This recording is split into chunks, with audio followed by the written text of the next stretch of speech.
Ladies and gentlemen, today on the program, another of those unexpected conversations.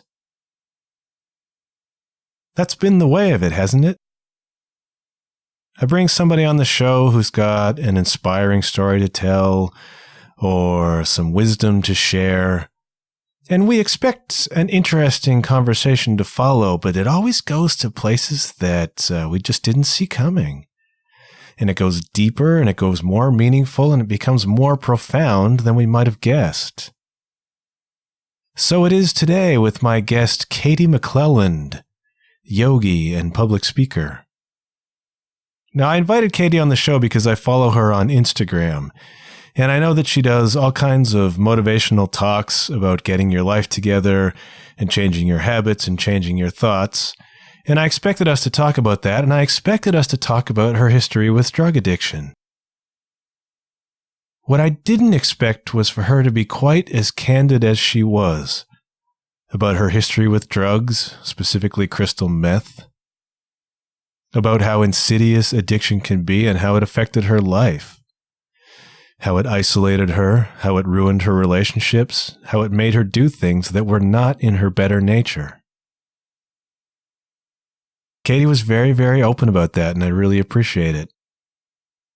And if I take anything from her story, it's that my story matters. She says at a certain point in the conversation that if she didn't share what happened to her, if she didn't share her history, it would have been wasted. It would have been 8 years of misery for her that has no positive outcome if she doesn't share it with other people. And so she's chosen to do that. She speaks to corporate groups and she speaks to high school students and she tells her history. And I think it's instructive to all of us because we all have things in our past that we've had to overcome. I write a lot on my blog about self-doubt and fear and things like that that have held me back in the past. And I hope that my writing and some of the things I share on this podcast empower other people to look at maybe they have those weaknesses too, and maybe they are motivated to overcome them.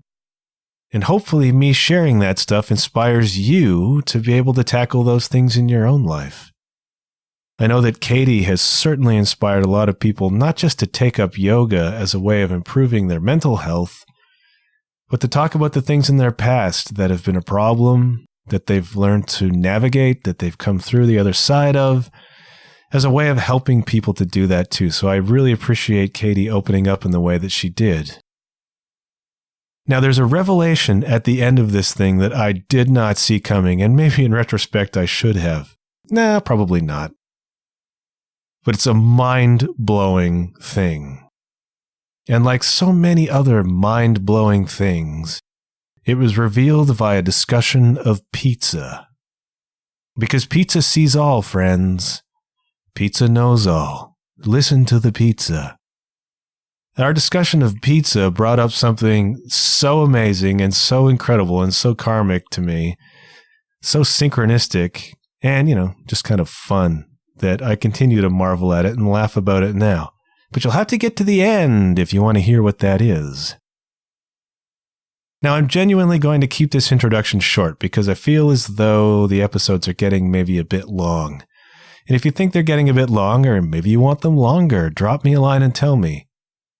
We've reached a point now, 22 episodes, where we should start maybe gathering feedback on what works and what doesn't. And I'd like to know your thoughts. So go to my website, john-huff.com. Click on contact and let me know what you think. Or on Facebook or anywhere else. We've also reached the point where I can start kind of begging you to leave me a rating on iTunes. I know I say that at the end of every show, but it really does help me if you leave a positive review and rating of the show on Apple Podcasts or wherever else you happen to listen. Slide on over and click, let's say 5 stars, shall we? I'm going to move on now because Katie has so much to tell us and I want you to get right to it. I'm also about to leave for quite a bit of time on the road with Sarah Smith, and you know what that means. Roadisodes are coming! And I've really liked the road-episodes we've done so far. I hope you have too. Speaking of things that go to unexpected places, those are complete free-for-alls and they're a lot of fun. And I'm hoping to bring on some people, who knows who might show up on those things, but I think they'll be really fun. Watch for them. Got some other good stuff coming. So hey kids, 22 episodes in, we're going deep with Katie McClelland today. I hope you enjoy it. And hey, Denny boy, roll intro!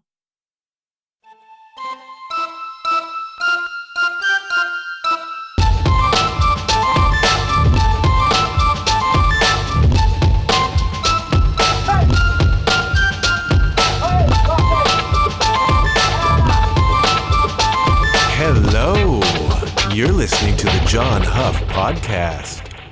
Oh, yay. Hello, Katie McClelland. How are you today? I'm excellent. How are you doing? I'm great. Funny thing, the last podcast interview I did, the person on the other end also had tech problems. So maybe it's me. You know what? I highly doubt that. I am usually the common denominator in any tech-related issue that comes up. I had to laugh that my laptop was literally frozen 4 minutes before this chat with you because I've literally had no problems with it in the 2.5 years that I've had it. So it's like the universe just testing. You know, it's like, oh, you've done all this yoga and meditation, spiritual practice. So let's put it to test and see how calm you can remain in a challenging situation. Do you think the universe intervenes that way? I think from an egocentric place, we like to think that maybe it does. I don't know if the universe is that concerned with my schedule and what's actually important to me in any given moment. But I do think that anything that happens to us is an opportunity for us to make meaning out of it. And we can give something meaning. And especially if that helps us grow or evolve in some way, then, you know, why not tell ourselves that that was the universe testing me, because it gave me a chance to put to practice all of the things that I teach. And so in the end, it's beneficial, you know, for me to have thought that, if that makes sense. It makes sense, yes. I'm always curious about people. Sure.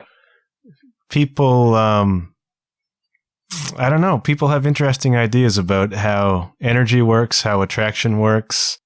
I don't know. Mm-hmm. It's something that I haven't decided for myself yet. So I always ask people like you, who are wiser than me, how they approach that sort of thing, you know? I think, you know, I've been on a spiritual journey for a long time. I would say at least 25 years. I've been teaching yoga for 25 years, but I was always asking existential questions, even as a very young person, and looking for meaning and purpose in my life. And that, you know, led me to this path of spirituality, but also led me down the path of drug addiction. You know, I think, I don't know if I speak for everybody here that has walked this path, but for me anyways, I went through different phases. So there's sort of the honeymoon phase where you're just experiencing one epiphany after the other and all these incredible breakthroughs.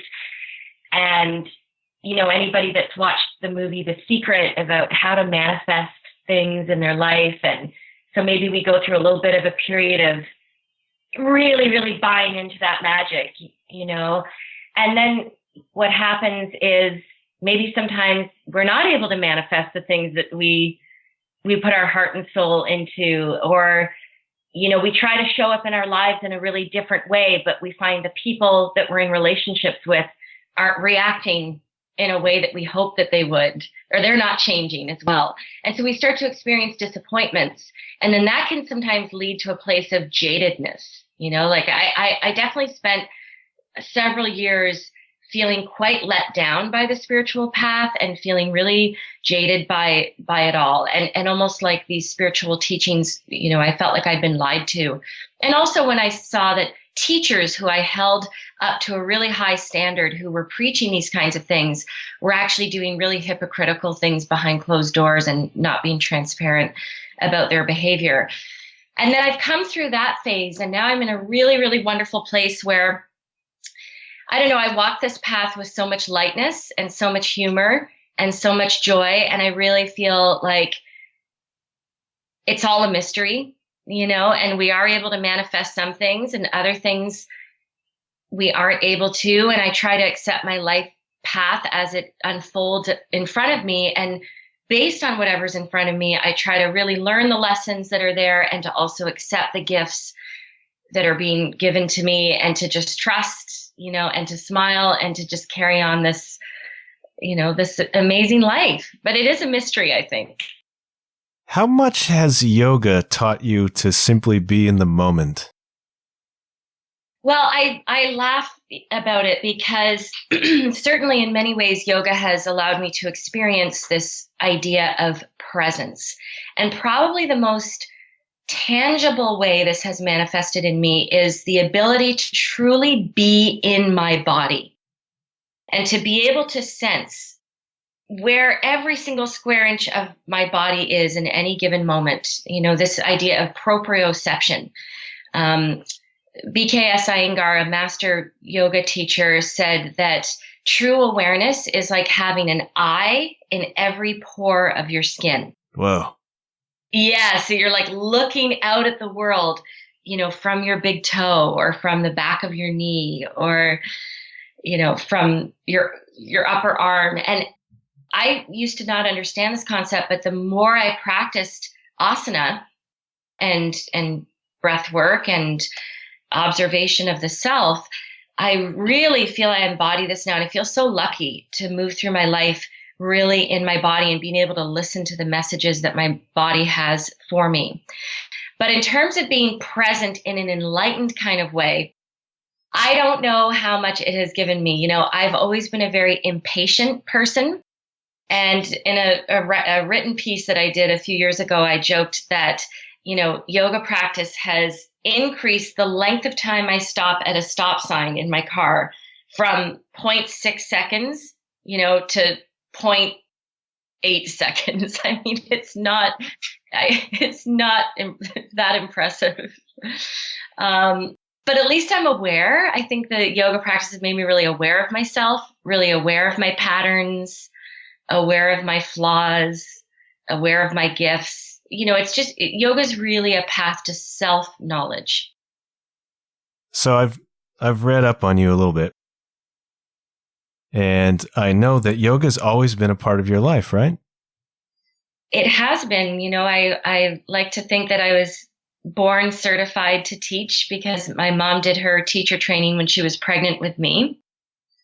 So she was a devout vegetarian. And then when she was pregnant with me, for some reason, she craved McDonald's cheeseburgers. And so she would go do her yoga teacher training, and then she'd go to the McDonald's drive-thru and then hide all the burger wrappers.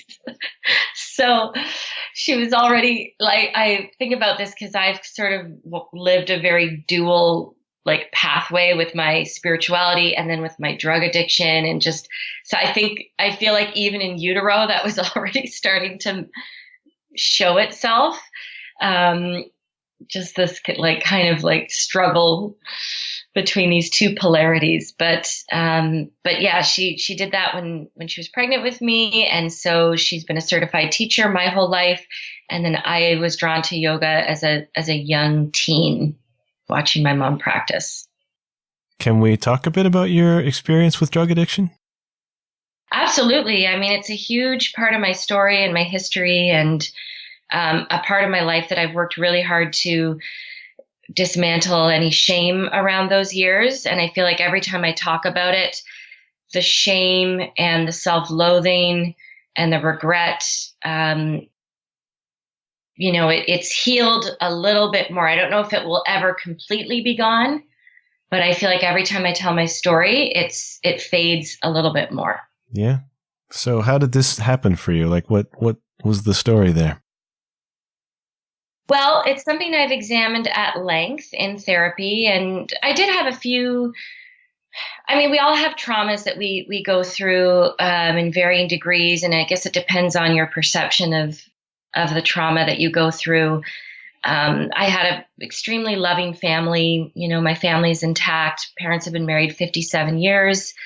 I have a wonderful relationship with my younger sister.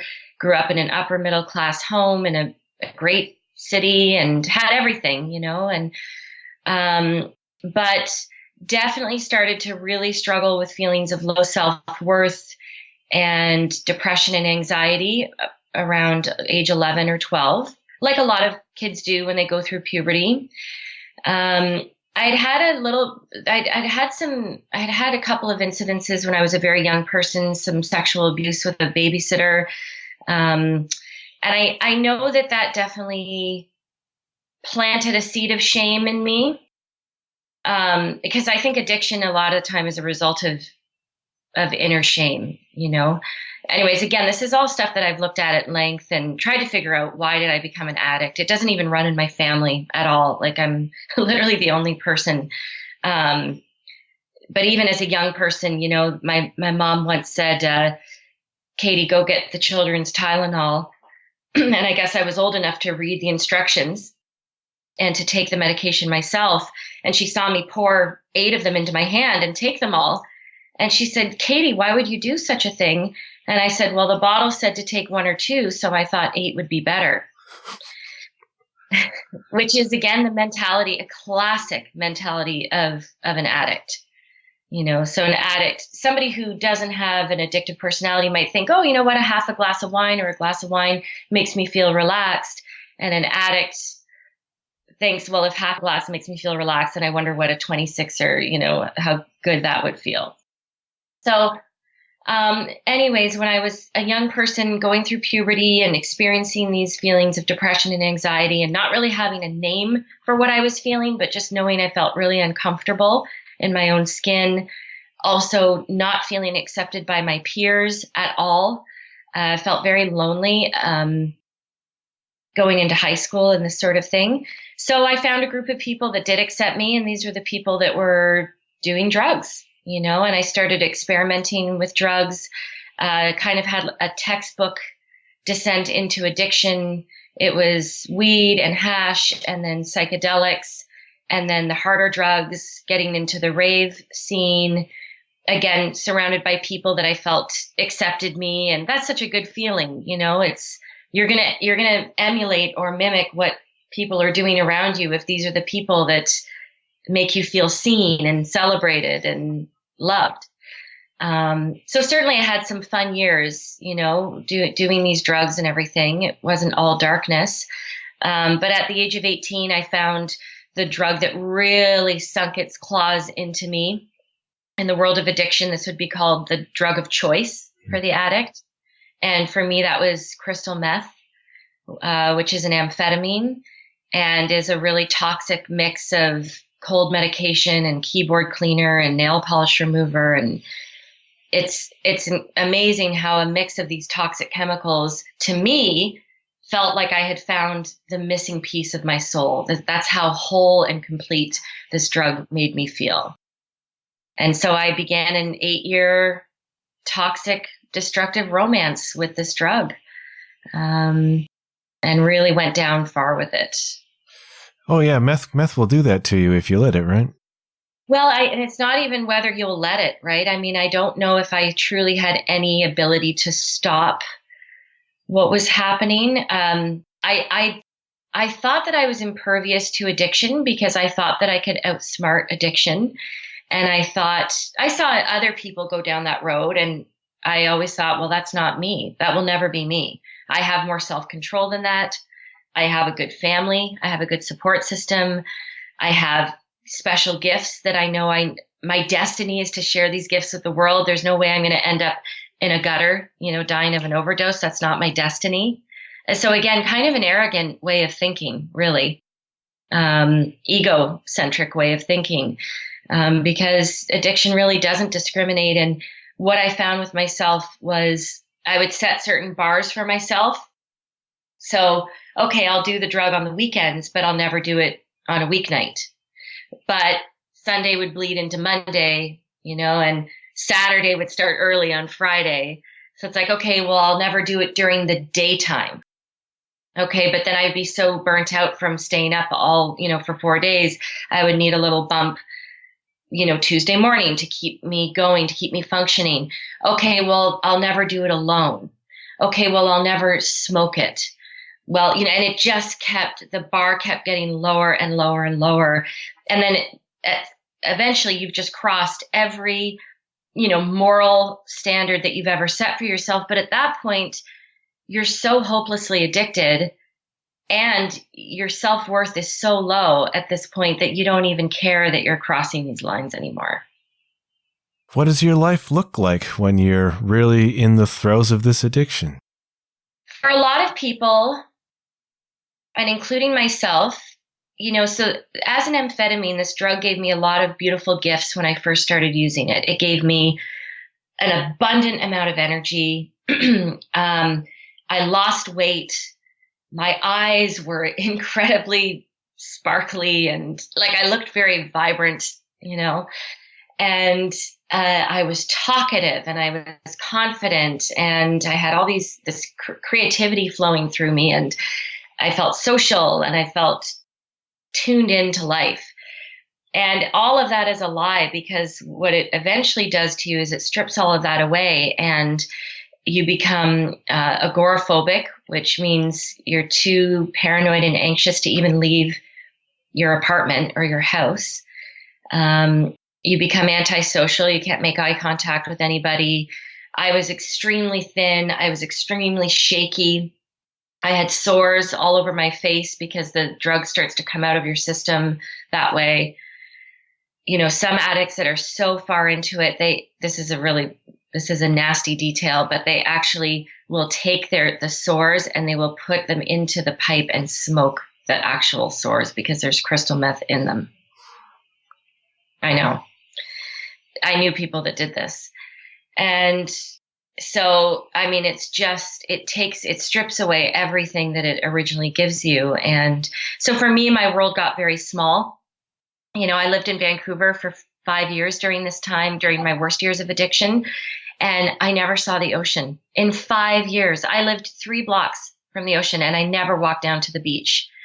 My world was just a few block radius, kind of my drug dealers, and I would stay indoors. I would just stay indoors and not have any contact with the outside world, sometimes for days and days and days at a time. So was there a rock bottom moment with this?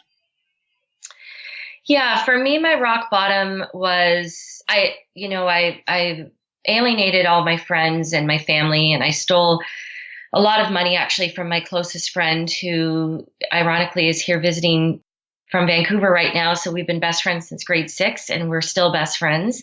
So she forgave me for what I did to her. And we actually were just talking about it the other night, and, we can laugh about it now, which is such a beautiful thing.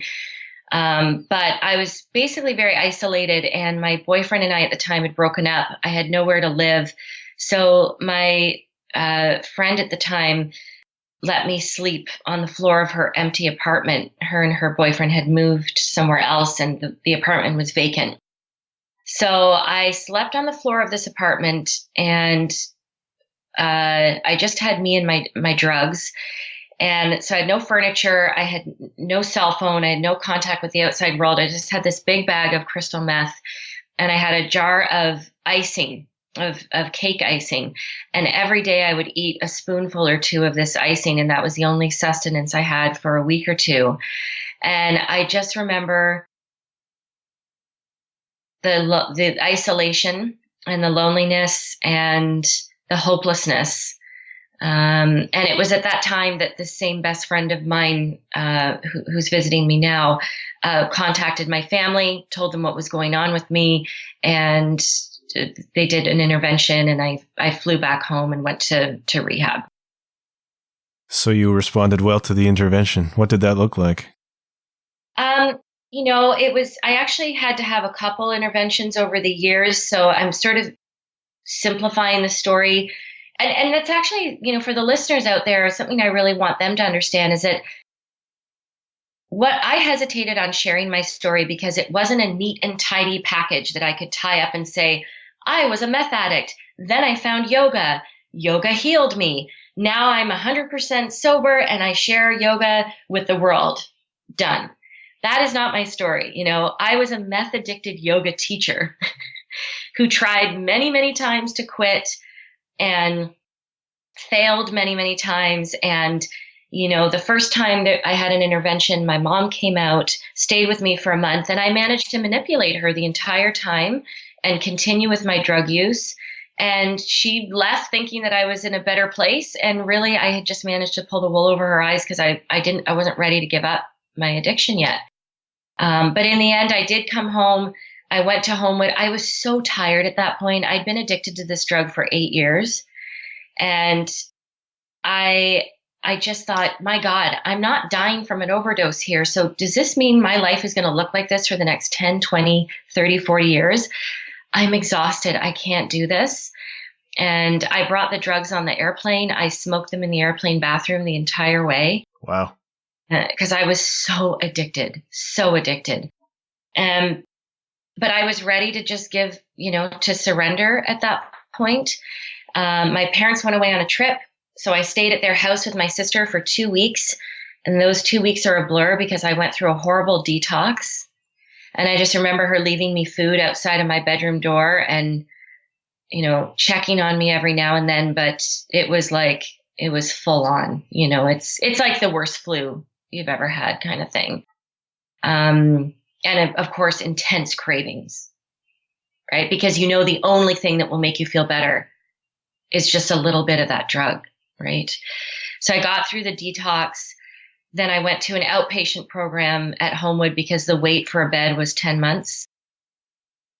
So I did an outpatient program, and I have a funny story from that time, if I can share it. I had held in my addiction as a secret for 8 years. Nobody knew. Everybody knew there was something wrong with me, but I wasn't one of these people like on intervention where everybody knows this person's a drug addict and everybody's trying to help them. For me, it was always a very secretive thing. And so admitting, the words that I'm an addict to somebody was it was extremely an intense thing to say those words, right? And so I was driving to rehab one day, and I was in an extremely fragile condition. And my parents had lent me their car. And my parents have been really funny over the years. They're kind of enablers in a really weird way. They just turned a blind eye to so many things. And when I call them out on it, they just say, what? How could we be that way? But they'd lent me their car. They knew my license was suspended. Okay. But they lent me their car anyways to drive an hour to Guelph and back home every day. So I'm driving to Guelph and I see a cop behind me and my heart's pounding out of my chest and I'm driving the speed limit. And sure enough, the sirens go on and I think, my God, what have I done? Why am I being pulled over? And so he pulls me over and he walks up to my window and it's this young guy and rolls it down and says, can I see your license and insurance? And I burst into tears and I just say to him, I'm an addict. And he says, ma'am, I'm sorry, slow down. What's going on? And I pull out all my Narcotics Anonymous books and I hand them all to him. And I said, my license is suspended. My life is a mess, but I'm on my way to rehab right now. I'm trying to turn my life around. And I was just sobbing. And he said, okay, catch your breath, calm down. And he said, well, let me follow you to Homewood just to verify your story.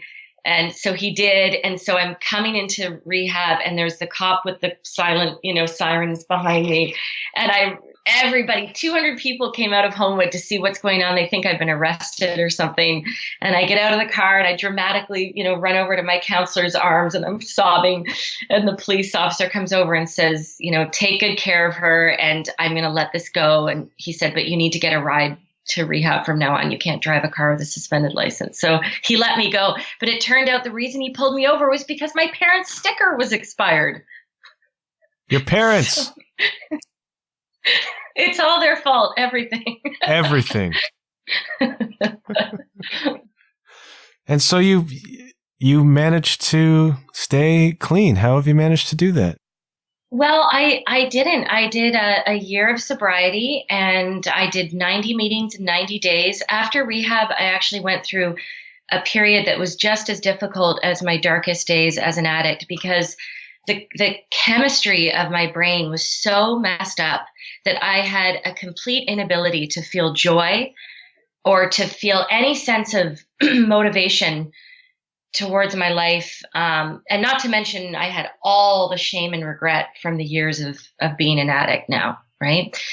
Plus, I was left with the original depression and anxiety that I had as a 12-year-old. So I was in a really bad place. And because I had spent so many years not sleeping, because this amphetamine keeps you awake, sometimes for 3, 4, 5 days at a time, I was sleeping maybe 14, 16 hours a day when I got out of rehab. And I was so deeply depressed that some days my only goal was to just brush my teeth. If I could just brush my teeth that day, then I could just go back to bed, and that was where I would set the bar. Eventually, the bar I set for myself was to go to 90 meetings in 90 days. And that's something they recommend in rehab. So I did that, and I'm really proud of the fact that I did that. Even if I was in bed all day long until 5:30 p.m., I would get out of bed and I would make it to that 6 p.m. meeting, and I would come home at 7:30 p.m. and I'd go back to bed. So I did the 90 meetings in 90 days. And after a full year of staying off drugs and alcohol, I decided that life was better on crystal meth than it was sober. And I relapsed for about 10 months. And I was having the drug flown out to me from BC. I mean, it's a really messy story, and eventually when my sister announced that she was engaged and she was getting married, that was the catalyst for me getting off of it for good. So I managed to quit on my own. And since then, I haven't looked back. I do drink alcohol. I'm not somebody who subscribes to the 12 steps.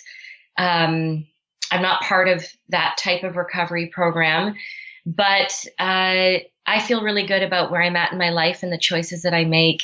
And certainly my life is filled with so many joys now that I can honestly say that if crystal meth was in front of me, I would be able to turn it down. A few years ago, I don't think I could have made that claim, but ever since I had my son, that really was a turning point for me where I feel very, very far away from that romance that I had with that drug. How have you dealt then with the underlying issues, the guilt, shame, depression, anxiety? Because these things have to be resolved, or you will always be looking for some way to cope with them, right? So what's the healthier way to cope with those things?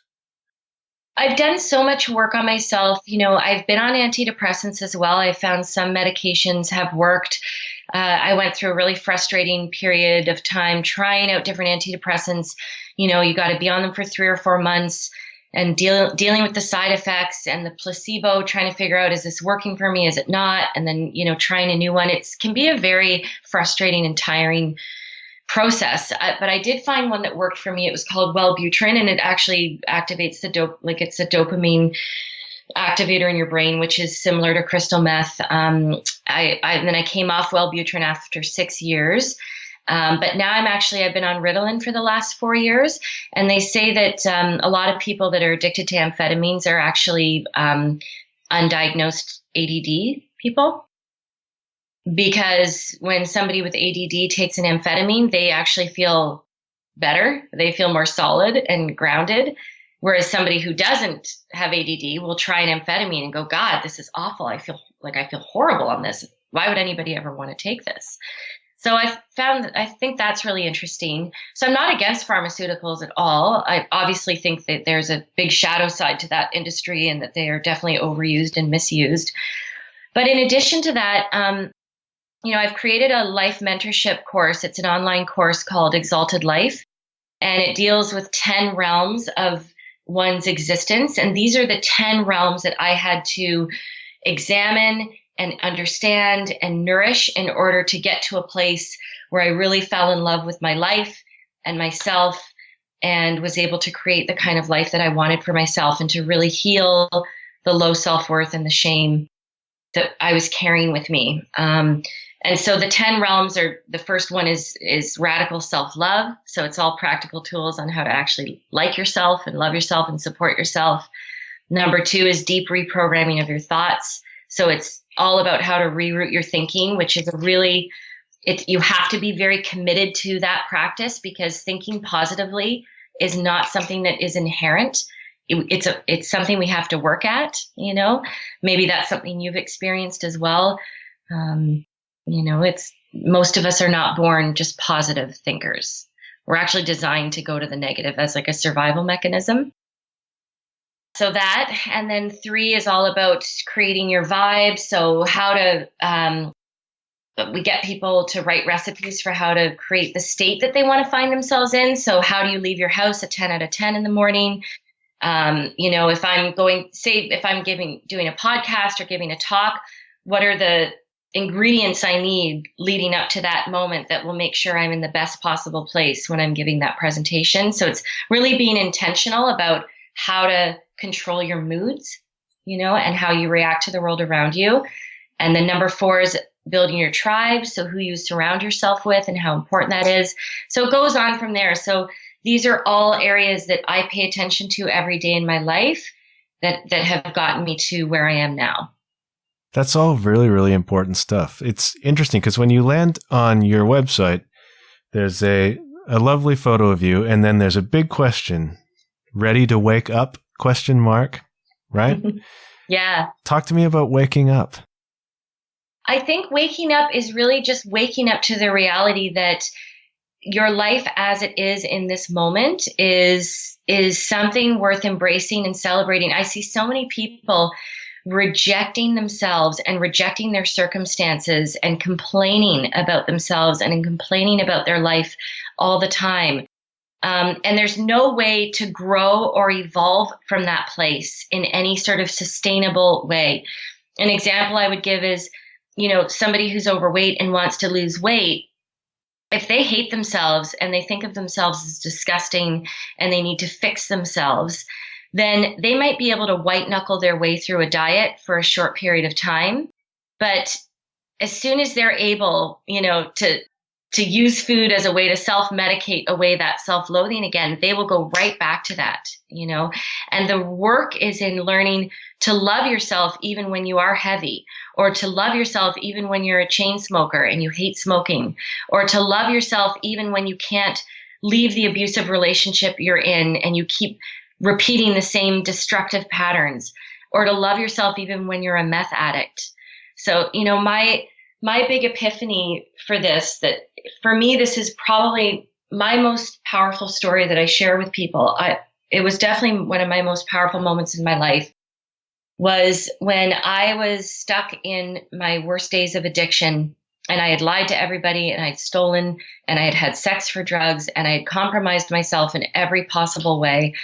I was sitting across from a dear friend, another friend who's still in my life, thankfully.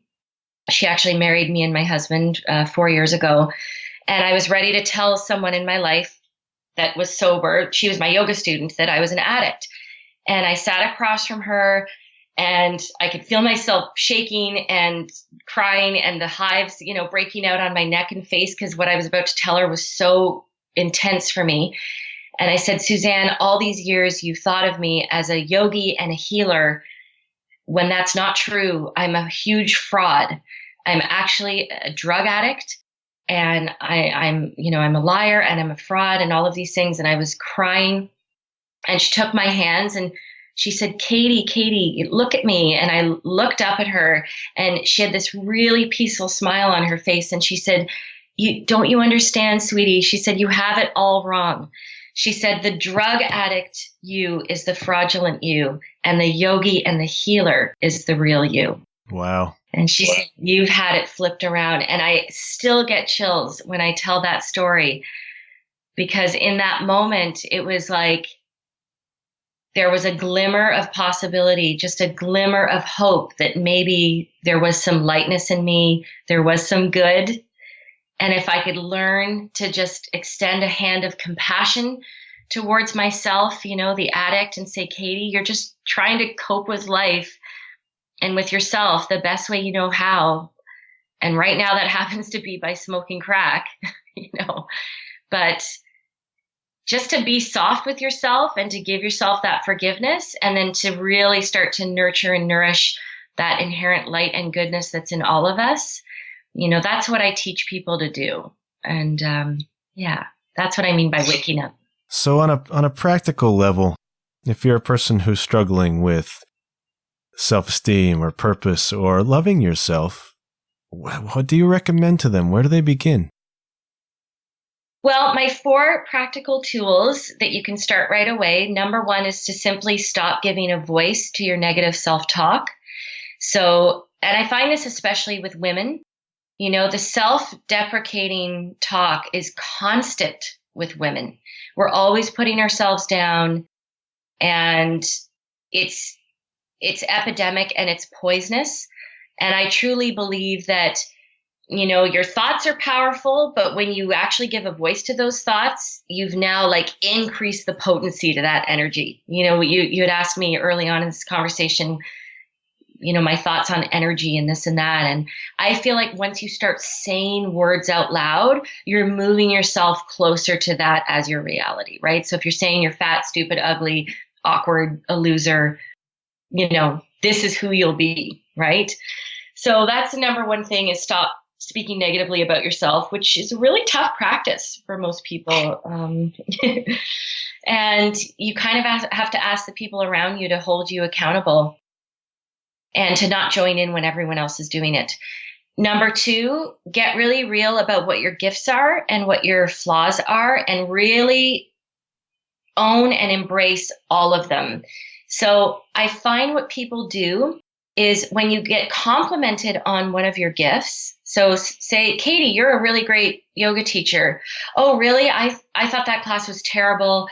Ugh, I thought really? I thought, and we find a way to deflect compliments.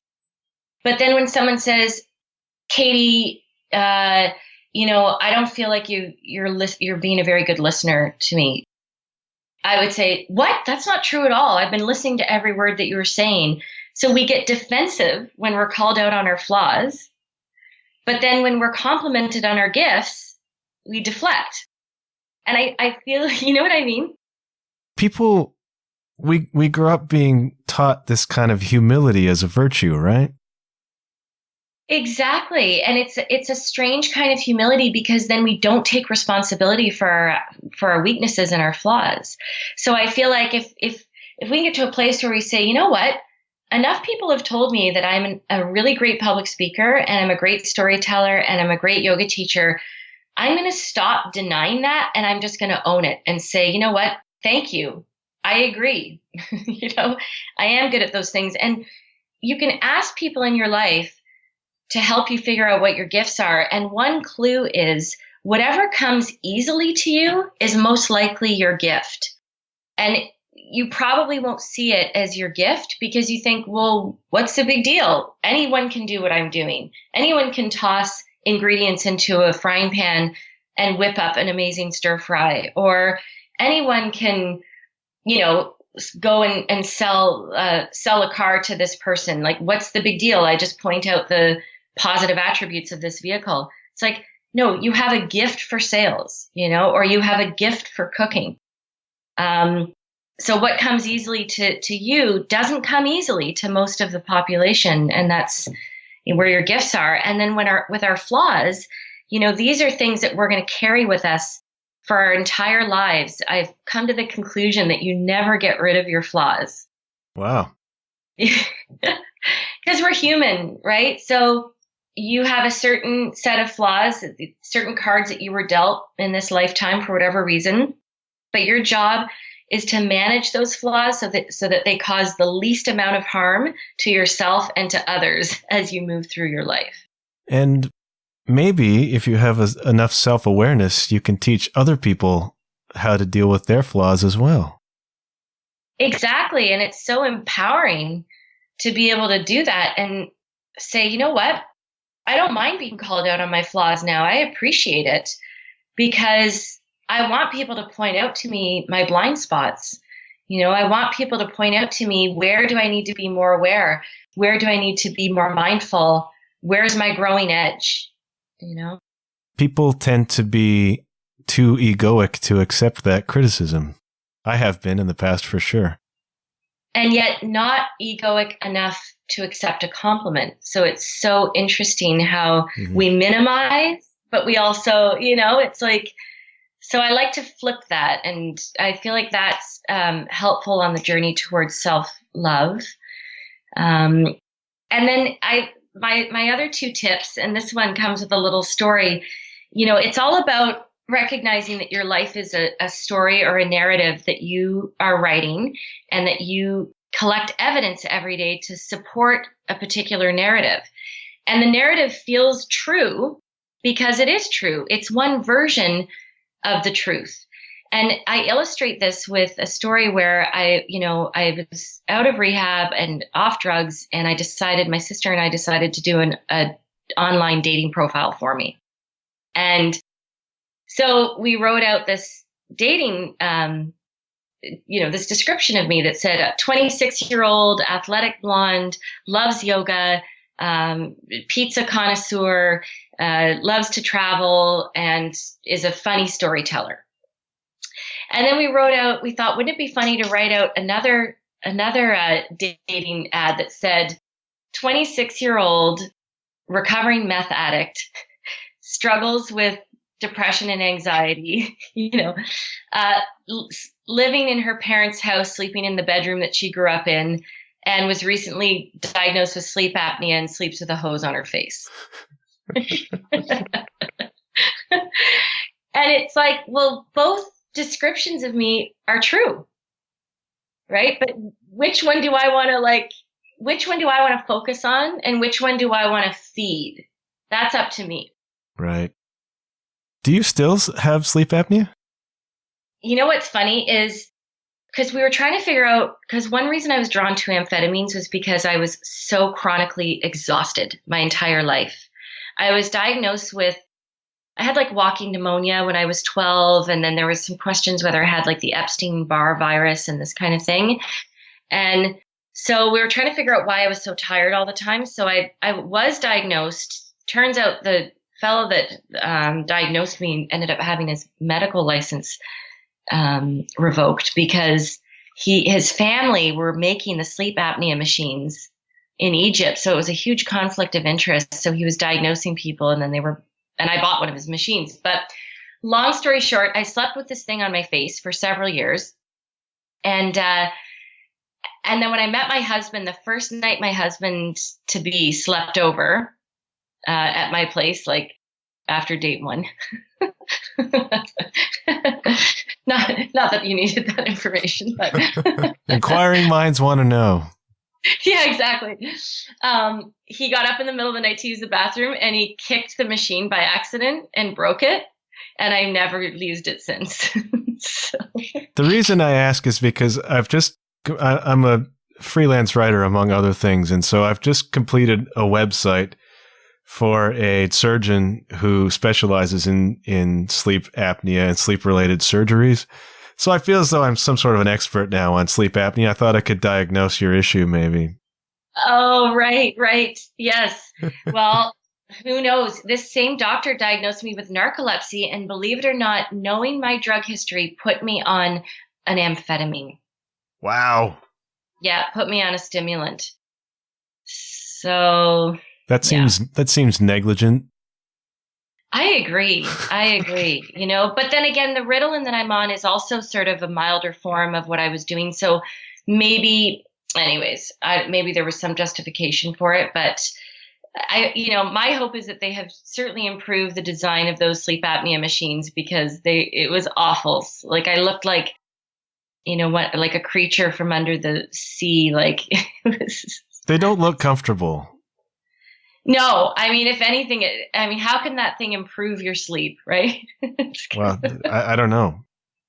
But two reactions I have to what you were talking about in terms of your gifts. I follow a coach called Philip McKernan. Do you know Philip McKernan? No, I don't. Okay. He's I intend to have Philip on my show one day, if and when. I'm in a long, long line of people who want Philip on their show, but He one of his things is uncovering your gifts, not finding them. They're not lost, just uncovering them, right? Okay. And he would say that in many cases, your gift lies right next door to your pain. Ooh, I love that. And what he means by that is your gift to the world is your ability to help other people understand and resolve their pain. And it comes from the pain you've experienced, right? So someone like you, recovering drug addicts, who better to help people who are recovering addicts or who might be tempted to get into that world than you? Your gift is your ability to help people with that, right? Absolutely. In my case, it's probably helping people with their self-doubt or a lack of confidence, which is something that I'm working on and overcoming as a musician and whatever. So that's really profound, you know? And the other side of that is another guy I follow called Jeff Thompson. He's an English guy, and I'm always on about Jeff Thompson. I'm not going to give his whole story, but he's a spiritual teacher who comes from an enormously violent background, that he's recovered from, I would say, an addiction to violence. And he's like a spiritual teacher and screenwriter now. And he has this idea that he calls the law of flotation, okay? And he says, you find out what you're good at by what floats. In other words, what comes easily. It was just what you just said, right? It's like, yes. What floats for you? When you do things, what naturally gets a reaction? What naturally works, right? People, in my case, I'm a natural writer. I'm a natural drummer. And those are the things that float for me. And maybe a natural podcast host. I'm not sure yet. But people spend a lot of time focusing on what doesn't work, right? Yes. That business idea didn't work. That health plan doesn't work. This doesn't work. That doesn't work. Instead of focusing on what does float, what does work. So I love that you talked about paying attention to the things that come naturally to you, because it seems so simple, right? It's too simple. I know. Right? Because it's like, okay, yeah, I can write that thing. It's easy. I don't see what the big deal is. Whereas other people can't do that. And there's a million things other people can do that I can't, that mystify me, right? Exactly. And again, this idea of waking up, you know, it means waking up to what's right under your nose, what's right in front of you. And, you know, with my years of drug addiction, like I really had a choice there. For years, those years were shrouded in shame and secrecy for me, especially as I opened my yoga studio and I developed a following of yoga students here in Hamilton, Ontario. I thought, I would just be mortified if anyone ever found out about my past. But, you know, if I didn't bring those years out into the light and share my story, those would be 8, 9, 10 years of my life that had no meaning, that were completely lost, you know, wasted years. And I could choose to see them that way. You know, I did choose to see them that way for a long time. But then I decided, no, I need to find a way to make meaning of those years. I need to find a way to help others with my experience and to inspire others with my story. And what I didn't even realize that through that process, the healing within myself would happen so much faster just by talking about, you know, my vulnerabilities and that time in my life, and seeing the non-judgment from people and just how much it's been accepted and embraced. This is an act of service, right? Yeah. You're serving other people by expressing this part of your life, and this vulnerability makes it okay for other people to have vulnerabilities too, right? Exactly. I've done the same thing on my website. I've blogged a lot about my personal development journey, my own self-doubt in particular. This is all over my website. And the whole point being, you're allowed to doubt yourself too, right? You're allowed to be depressed. You're allowed to have anxiety. This is not something you need to hide. And then the more people talk about their own experience with it, the more it makes it okay for other people to acknowledge that, which is probably the first step to overcoming it, I think. Right. Especially if the anxiety is like a social anxiety or a fear of being judged. You know, it's so relieving to connect with others on that level, because it just takes away that feeling of separation, you know, which is really the source of anxiety is that separate feeling from others. Right. So you are now an entrepreneur. You opened your yoga studio. Tell me about that. So, when you talk about having self-doubt and it's okay to have self-doubt, and I was thinking when you were saying that, it's okay to have those things and to still live anyways, and to still step forward one foot in front of the other, even if you don't feel ready, even if you feel you're lacking in confidence, even if you feel like a fraud, even, that imposter syndrome, whatever it is, you may not be able to resolve that feeling. Just let it be with you, like a really irritating friend or family member that just won't go away, and just continue to step forward in your life anyways. Because when I opened my yoga studio 13 years ago, I was just coming out of my recent relapse. I had slid back in a lot of ways. I was dating somebody who was extremely toxic and abusive and a drug addict himself. And, it probably wasn't the right time for me to open a business. If you look at it on paper, you could say this girl needs to do a lot more work on herself before she does something like that. But you know what? Opening the business was the best thing I could have done, because it called me to step up to a higher level, to set the bar higher for myself. I now had something that was important enough to me that it helped me stop the self-sabotaging behavior, because I needed to be there for my business, and same thing as motherhood, right? Took me to another level. So, opened my first studio. Those were really special days. I had a business partner at the time. I taught 25 classes a week, little, 900 square foot space, and we'd pack 30 people in there shoulder to shoulder. And then there'd be 20 people lined up in the hallway outdoors for the next class. And it was successful right off the bat. And that's when I met my husband. He came into class in those early months. And then I expanded that space. I moved to a 5,000 square foot space that I've now turned into 8,000 square feet. So I've taken over more of that. And then I opened a second studio 7 years ago and a third studio 5 years ago. So, and that's been a journey, because I can be impulsive in my, I could definitely have that entrepreneurial spirit. So I just want to grow and expand, and it's all about ideas. And then my challenge has been in making sure that it's sustainable. Like any business. Yeah, like any business. But luckily, I have an incredible community of teachers and students that believe in the studios so much. They literally live and breathe these studios as if it were their own. And so I never feel alone in carrying the studios. It's definitely a huge team effort. And it's amazing. Wonderful. And you have a podcast too, yes? Yes, my husband and I have a podcast called Bonobo Podcast. Tell us about it. Well, we wanted to talk to, so my husband is a world champion, master world champion jiu-jitsu competitor, and he owns a Brazilian jiu-jitsu gym in Waterdown. And so he's got his jiu-jitsu community. I have my yoga community.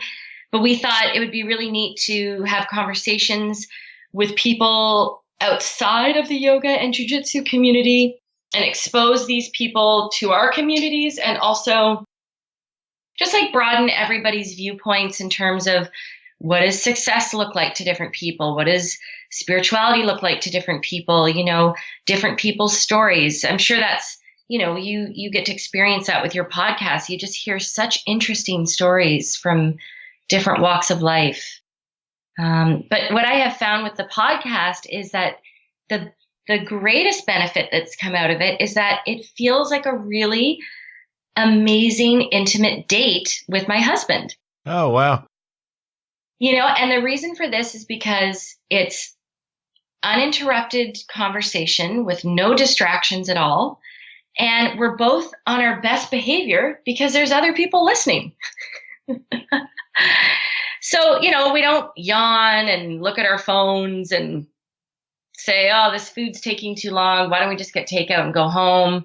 We sit up tall like it was a first date, and we talk with sparkly, enthusiasm in our voices. And afterwards I think, oh my gosh, we just had the best date. And so that's been a really nice bonus to it. Didn't see that coming. That's great. Good for you. And we love it. You must love doing it as well. Isn't it so wonderful? Oh, it is. For me, it's, this is still new for me. I just launched the show this year. So I'm still figuring it out, but the people I've already had a chance to talk to, it's really great. And the tagline I have for the show is that good things happen when you put yourself out there. I say it every show, right? And this has been my experience. Now I'm a touring musician, and I've been a music blogger in the past, and just having those vehicles, building those things, and has opened up so many doors to talk to incredible people, like you, for example. And I've had a chance to talk to a lot of my heroes and interview them. And, I'm meeting new people in different worlds all the time via this program. And yeah, it's fantastic. It's amazing. People should, if they have an impulse to do something like this, they should do it, because the doors that open are really, really incredible. And maybe you're finding that too. Absolutely. And just the inspiration you get coming away from a really stimulating conversation, it's so nourishing. It really energizes you for the rest of the day. Absolutely, it does. I always have a little bit of a come down after, like there's just a chill period. Okay, good. Yeah. Right. And I'm still working on the editing and that kind of stuff. But that's the other side of it, is that you're learning new skills when you take this on, right? Right. And that feels good. Yes. Yeah, your brain gets stretched, and it likes that. It likes to be massaged. And there's a feeling of accomplishment that comes with it. My favorite part of the whole thing probably is when I publish the new episode and then it pops up in my Apple Podcasts. It's like, right. Oh, yay, there's another one. Hooray. Exactly. Yeah. It's like, I did that. It's legit. Right. Yeah. Right. So I have two more questions if you have time. Yeah, please. Okay. The first question is, it escapes me all of a sudden. Just general advice to people who are looking for purpose and who want to do more with their lives. You talk about getting unstuck. How do you get unstuck? Well, I really like what you said about just show up and good things happen. You think about those kids in class that all they did was show up. They may have slept through class, but the fact that they were physically there, they still got a C, It's like, one way of getting unstuck is say yes to invitations, say yes to opportunities, even if something scares you or you're like, oh, that's not for me, or that's not my jam, that's not something that interests me. We tend to really box ourselves in. And when we prevent new experiences from coming into our lives, then we get stagnant. So that's a really simple way. I find people that are stuck are usually really in a deeply entrenched and ingrained pattern of negative self-talk all the time.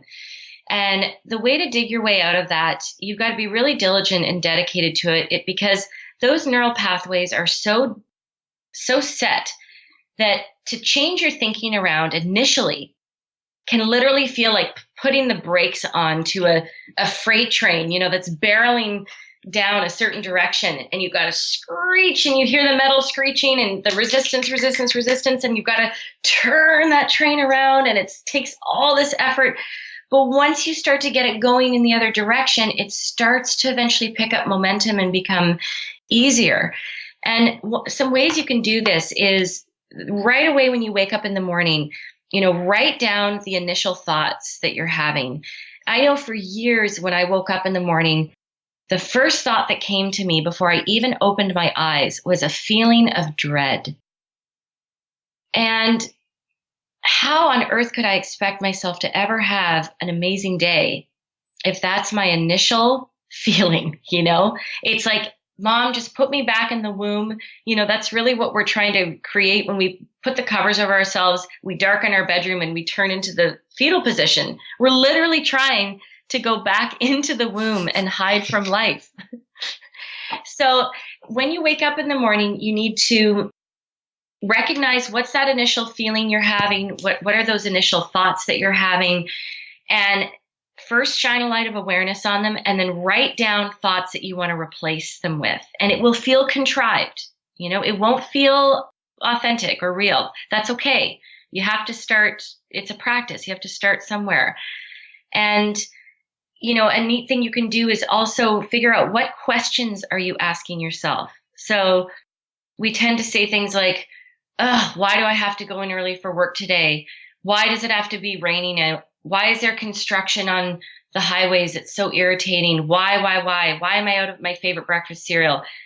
Change the questions you're asking yourself. Like, who in the world loves me the most? Let's think about them for a moment and just smile at the thought of them.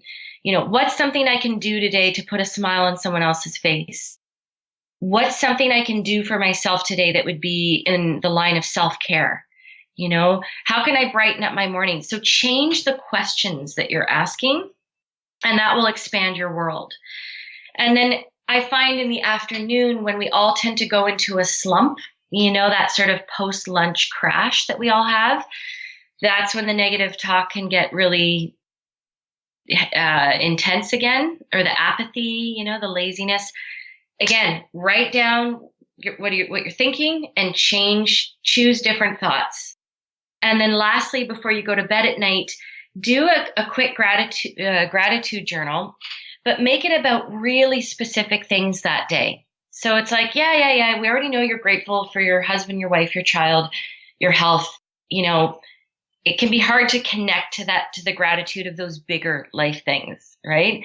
But if you can go, I'm really grateful for that one person at the back of the room that laughed at the joke that I made today when no one else laughed. I'm really grateful for my son getting me to slow down and touch the sap on that tree, and talk about maple syrup. And if you write those down, you really connect to that feeling of beauty and wholeness, and you go to sleep with a smile on your face and a sense of fullness in your heart, and then that helps you wake up the next morning with a better state of mind. So if you're feeling stuck, really pay attention to your thoughts and start a practice of rerouting them. That's a great advice. The gratitude piece is important for me because that's one for me right now. I'm trying to have a more focused kind of gratitude. So, for example, I was playing a festival last weekend, and you're playing a show and there's a lot going on and you're in the music and you're paying attention. But I was making a point of sort of pulling out of my body and just looking at what was in front of me. It was a big stage, nice lights, people. And it was like, let's take a mental picture of this. I'm really grateful to be here right now, right? Yes. In my line of work, you sometimes don't know when the next opportunity will come or if it will. It could always be the last one. So it's like, I'm grateful to be here. This is amazing. Like, I wrote a blog post recently that was called Stay Amazed, right? Because it's easy for things to become mundane.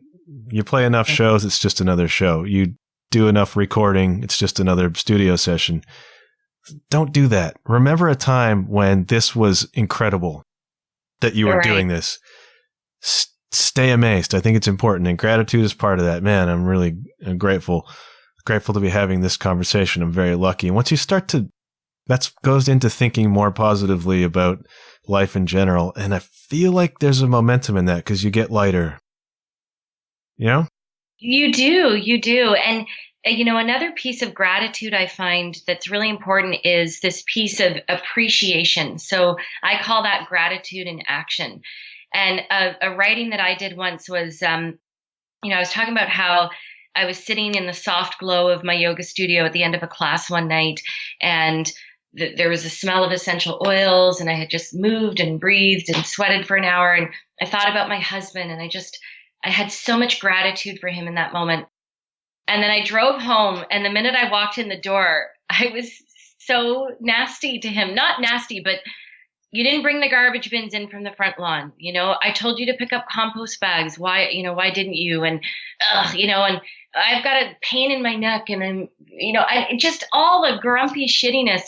And I thought, how hilarious, because just 10 minutes earlier, I was basking in the glow of gratitude for him. But was I showing my appreciation for him? No, so gratitude is useless if it doesn't actually translate into treating people well, right? That's true. You're absolutely right. But I love that stay amazed. Yeah, exactly. It just occurred to me, I was on a studio session recording a guy's album, and I was playing with some really top-end players. And again, I just stepped back and took a picture of what was in front of me, and it was like, this is amazing. How did I get here? Don't lose that. That's important. So you are available as a speaker, yes? Yes. Yeah, it's something that I do a lot of, and depending on the audience I'm speaking to, I tailor my message to suit the particular audience. And so I talk about addiction recovery. I talk about being a business owner. I talk about yoga and mindfulness and spirituality, and also my particular path to, good self-esteem and self-worth and creating a life that you love.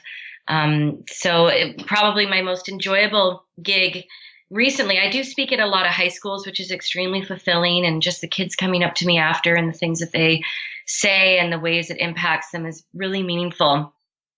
But I really enjoyed this talk that I did for a group of 20 or 25 corporate lawyers that were doing a wellness retreat in Niagara. And so I went down and I spoke to them for 3 whole hours. And I thought, this is amazing that they're open to hearing about self-love for 3 hours. And they were so incredible. And, they, at their particular law firm, it's all about how do we prevent burnout and how do we keep our lawyers passionate and healthy. And, whereas even as recently as 10 years ago, it was more about how many billable hours can this person do, 60 hours, 80 hours, 90 hours a week.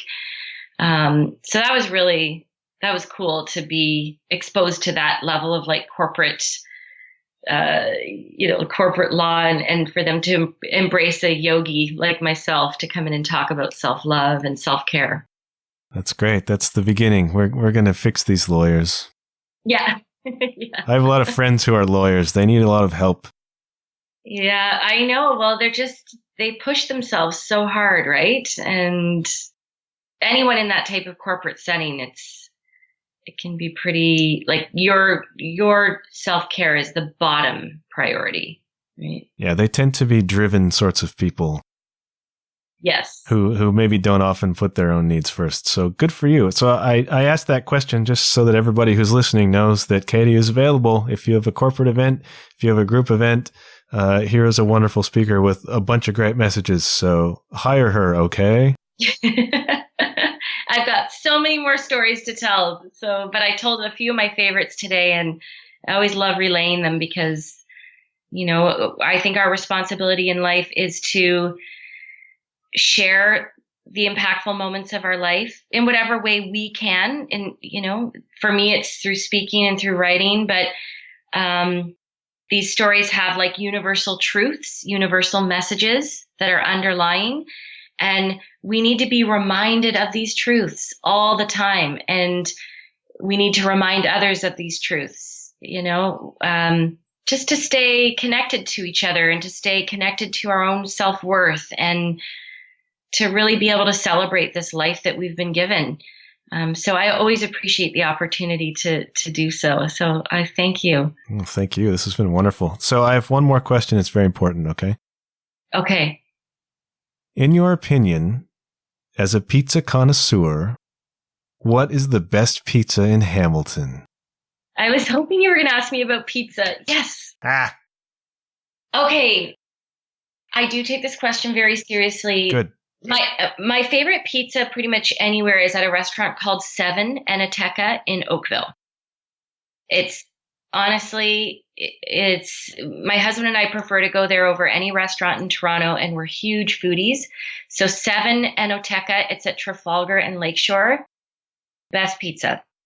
Like classic margarita, or my other favorite is they do one with prosciutto, honey, figs, and mascarpone cheese. What? And pine nuts. That's not pizza. No, it is. They actually they made their pizza oven using stones from Italy, and they actually got a pizza maker from Naples and convinced him to come down here to make their pizza. So that's my favorite. But in Hamilton, I skip around from, there's Earth to Table, there's an Aroma, there's Frat. But I would say my current favorite has got to be Cima Pizza on Lock Street, CIMA. They have, oh God, it's a toss-up though. Have you been to Frat? No, I don't think so. Frat's down on King William, and they do a 4-cheese truffle paste pizza. You have exotic pizza proclivities. Actually, margarita is my favorite. Classic margarita is always the way I go. So anyone that listens to this that knows me knows that I'm not lying when I say I always order more than one pizza. So I order a margarita because I cannot walk away from the restaurant without having a margarita, at least either in a takeout container or in my stomach. And then I'll order one of the more like creative ones. Takeout pizza, I'm not as familiar with anymore. I used to be that person that ordered 4 or 5 times a week, but I feel, is it my imagination and it's the quality just gone down year over year, or has my taste just gotten more and more refined? My feeling is that the quality of the like chain pizza places has never been great, but I didn't have as much competition before as they do now. So I think you can get really good pizza at places, but they tend not to be the big chains. That's my feeling. Okay. Right. So, 2 things. A, obviously next time I'm playing in Hamilton, I have to check out one of those places you just mentioned. Yeah, I'll send them to you so you have them. Okay, and I do play in Hamilton fairly frequently, so I will get that opportunity. Second thing is, in London, Ontario, where I live, if you're just leaving a gig at 2 o'clock in the morning and you've played all night and you packed up all your gear and you're driving home, downtown, Stobie's Pizza is always open. And it is a post-show ritual for me for years now. I always drop off at Stobie's and get a slice. And I hope the Stobie's people are listening because that's my pick for London. So it's STOBEY? STOBIE''S, and every day they put up 3 or 4 names, and if you have one of those names, it's free pizza for you.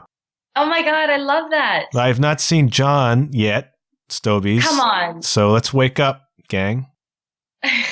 Well, I wish I'd known about them when I was there for the Junos a few months ago. Oh, you were here? Yeah, because my sister was nominated. Who's your sister? Melissa McClelland. Melissa McClelland is your freaking sister? Yes, that's my baby sister. I've covered Melissa with my band Lindsay and the Lonelies. No way. Really? Yeah, so Whitehorse. That's her band. Oh, man. How are we over an hour into this interview and I didn't know that? Well, I didn't want her to steal my thunder in this podcast. We couldn't just talk about my superstar sister this whole time. I think we may even have sent her video of us doing one of her songs. Oh, cool. She's really great. Isn't she amazing? She's on her way here right now. I'm really excited to see her. She's... I want Melissa on my show, and I want to play drums for her. Can we make all of that happen? I will do my very best. Absolutely. I sing backups. I have video. Send me some links to your stuff. Okay. So did you go? Can you see the resemblance now between me and her? Well, I do now. Yeah, for sure. Yeah, for sure, everybody thinks we're twins. So I can totally see that. That is so funny. So I follow both of you and didn't even realize it. So you went to the actual Juno ceremony, the big one? Yep. Oh yeah. The last 4 years in a row, her and Luke have been nominated. So it's just a really fun chance for me to, to tag along and shop and buy some nice clothes. And so I always go with one or two girlfriends and we do the whole weekend. We do the gala, we do which is sometimes like sitting through a really long wedding, but it's still fun. And then the televised event the next night and the after parties and everything. It's so fun. Yeah, I was shut out of the Junos entirely. I didn't even have a gig that whole weekend. Like I played, but I didn't play. I think I played three shows actually, but none of them were official Junos gigs.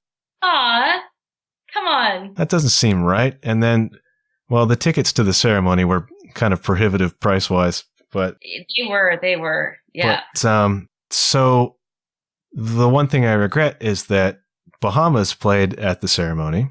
Mm-hmm. And his drummer, Jason Tate, is like my guy. He was actually episode 4, I think, of this podcast. So oh, cool. I missed that, but so be it. But my mind is just blown. That's amazing. I can't believe it. I'm glad I brought it up. So am I. You kidding me? Now, you and I both know you're better than she is, but it's so cool that she's your sister. That's amazing. Well, please do tell her I said hello and drummer available. Just letting her know. I will. All right. I'm going to let you go do yoga and get some pizza. Okay, perfect. My two favorite things. You know me too well.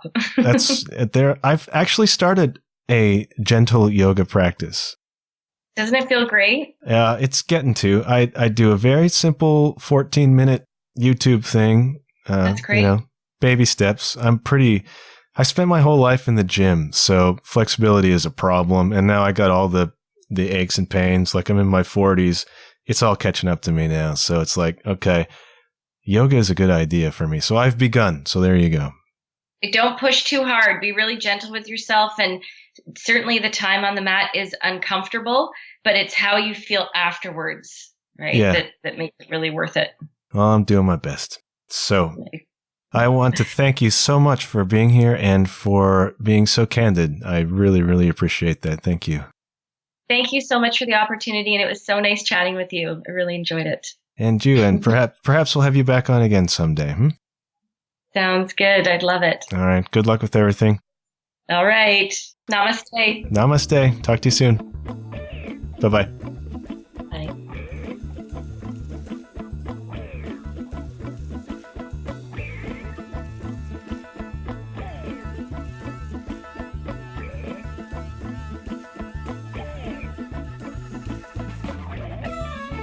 Thank you once again, gentle listener, for taking in today's show.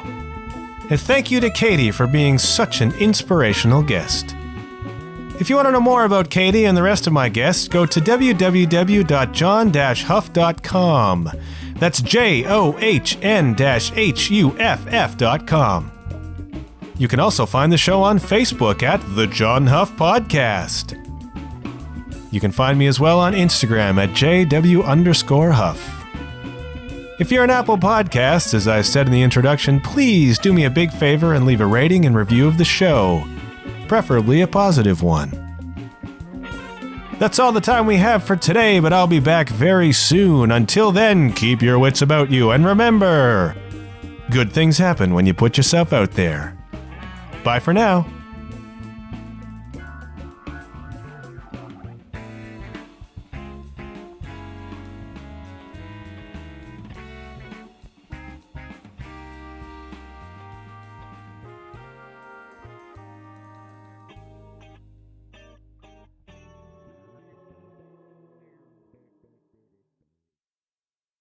If you want to keep up with the European adventures of Sarah Smith and Company, head on over to my website and click on Tour Blog.